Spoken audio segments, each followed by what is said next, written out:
Most of us look at the top line in our income statement and we say, gee, let's grow the top line. But what's really important, yes, you need to grow the top line, but you need to grow the quality of your revenue. So what is quality of revenue? In some very true sense, quality of revenue is how good is the revenue you produce. What does that really mean?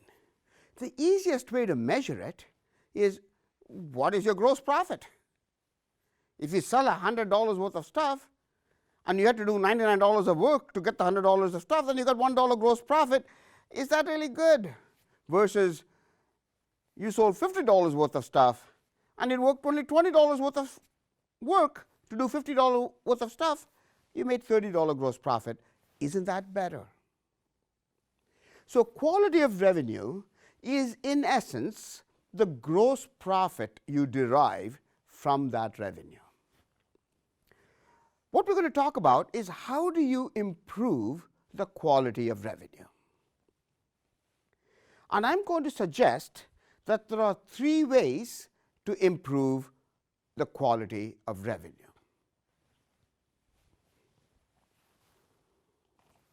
So let us look at a picture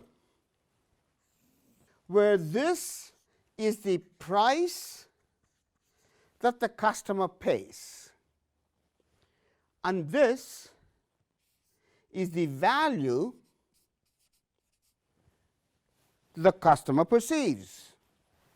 In an efficient economy, meaning that everybody knows what's going on, all information is immediately available to everybody, economists would tell you that the price and value will match.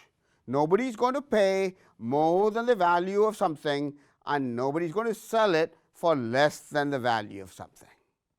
So the price value curve would, the economists would argue, in an efficient market would look like that. People will pay what the value of the stuff they're buying. So I'm going to ask then, if there is this much value,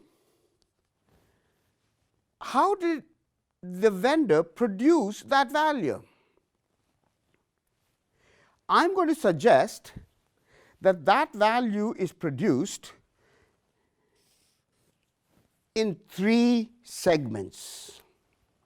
The blue segment at the bottom is by brand positioning.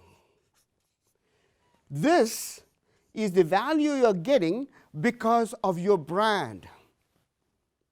When Rolex sells its watch, the fact that it is a real Rolex has certain value, and that brings you certain money. Both the vendor, Rolex, gets money and the customer gets value. So in order to increase your quality of revenue, you could improve the brand positioning of your overall brand.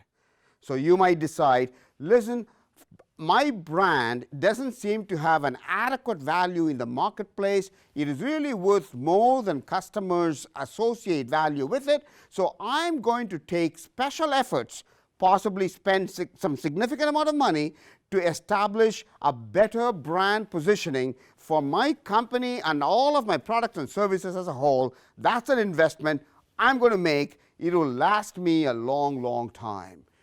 It's a common conclusion people come to. The second method to improve quality of revenue is product positioning.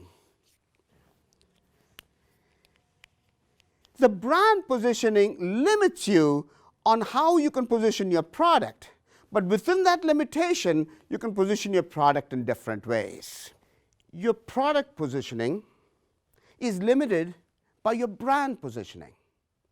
The brand positioning limits the kinds of products people would expect from your brand. For example, Timex, the watch company, would find it very difficult, given their brand positioning, to produce watch that serves as a very expensive jewelry competing with Rolex. On the other hand, the brand positioning they have, and any company, their brand positioning gives you a certain spectrum of product positioning that you can adopt.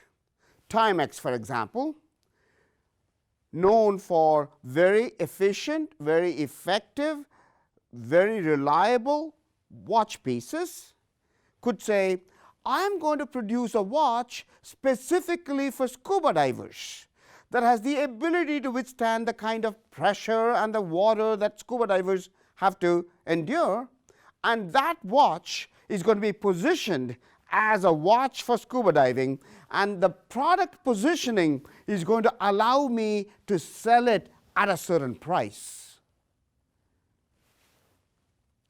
Product positioning is a second way to create quality of revenue. The Timex watch that is sold for just normal wear cannot command the gross margin that the Timex watch sold for scuba diving could command. The latter watch derives value by product positioning. The third way to increase your quality of revenue is by market positioning. Those of you who live on the East Coast, particularly the Northeast, would know what Dunkin' Donuts is.